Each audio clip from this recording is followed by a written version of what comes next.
Morning.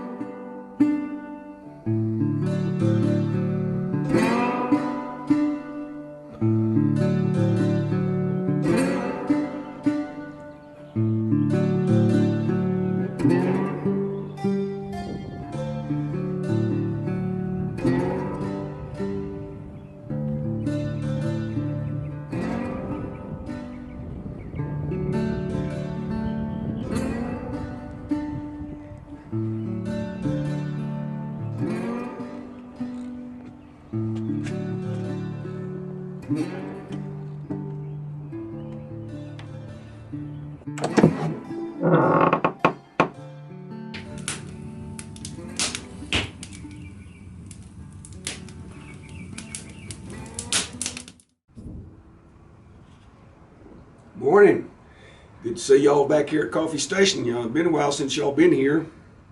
There's some coffee down there on the other end, the other fireplace. It has not improved any since you were here last, just be forewarned.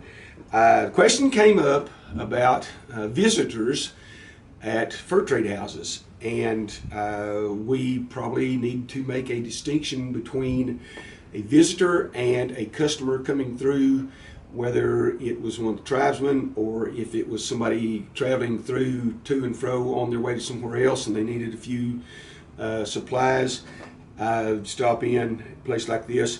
But the visitors, and we're going to compare these Southern Plains trade houses to some on the Northern Plains.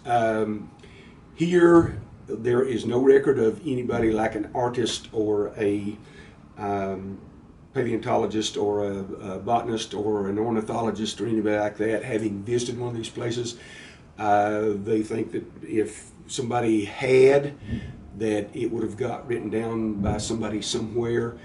Now, the Northern Plains trade houses, we mentioned in the past that the big fur companies generally would put the little fur companies like Coffee and Coville out of business on the Northern Plains. The small operators like Coffee and Coville would either be bought out or they would undercut their prices for so long that they would literally put them out of business and then buy them out for cents on the dollar. The big fur companies, most American-based fur companies at the time were out of St. Louis, and they, several of them had their own steamboats, and they would resupply some of their trade houses that sat right on the river by steamboat. And there is record of, I believe, Audubon and a guy named Bodmer was an artist, and whoever they were, the big fur companies were very accommodating to these people. How many you got? There's you and two other guys. Okay. The boat leaves at such and such. We'll take you. We can take you as far as our Fort Unions or furthest up the river. If you want to go that far, or any one of our trade houses in between, we'll take you there. Load your gear, load your baggage, and you just hop on the boat. They didn't charge them a thing. Sometimes those guys would stay a month or two. Sometimes they'd stay 3 or 4 days or a week. Either way, the big fur companies would feed them. They'd house them. They would provide them animals. If they want to go out in the field, they would provide them animals and pack animals, and sometimes even one of the guys that worked there that knew the country. They were very accommodating. When it came time to ship the specimens back down the river, they'd do that for free, ship them back to St. Louis for free, and they're very, very accommodating. But like I said, down in this part of the world, as far as we know, they never came to this part of the world. Anybody of repute, such as it were. Now, we also make the distinction between a ransomed captive and a customer. The Plains, or the Southern Plains folks here, would raid into Texas and Mexico and carry off women and children and livestock. And if they came through a place like this and they had women or children captives, Coffee, Coville, all these guys that were in competition with them, Abel Warren, all these guys would strive mightily to ransom them back. Now, most of the time, the tribes would not trade them, but if they would, these guys would spend whatever amount of goods it took to get these people back. Now, on the occasion that they were successful in getting them back, let's say that they ransomed you. Well, we're not going to stick you on a bus tomorrow. We're not going to stick you on a bus bound for Fort Smith or to Texas. You will be here until somebody comes through going to Fort Smith. And when I say somebody, not just an individual, it'd usually be a party, a group, because even though the tribes like the Americans, it's not a good idea to traipse around out here by yourself.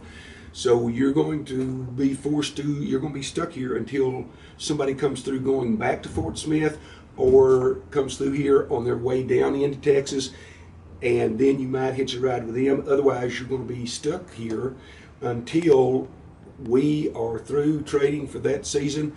We'll gather all of our furs up. We've already baled them up.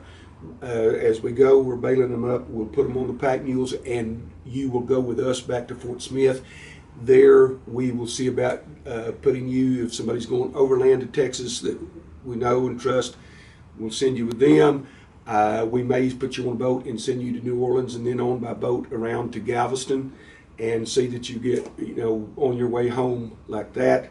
But you're not going to just, you're going to be stuck here. And while you're stuck here, to pull your share, your room and board, you're going to be doing whatever is necessary. You're going to be occupying your time constructively, working around this place, doing something, while you're waiting for everybody to get their stuff together to go back to Fort Smith. So a little bit of a distinction between a visitor, a customer, and a ransomed captive.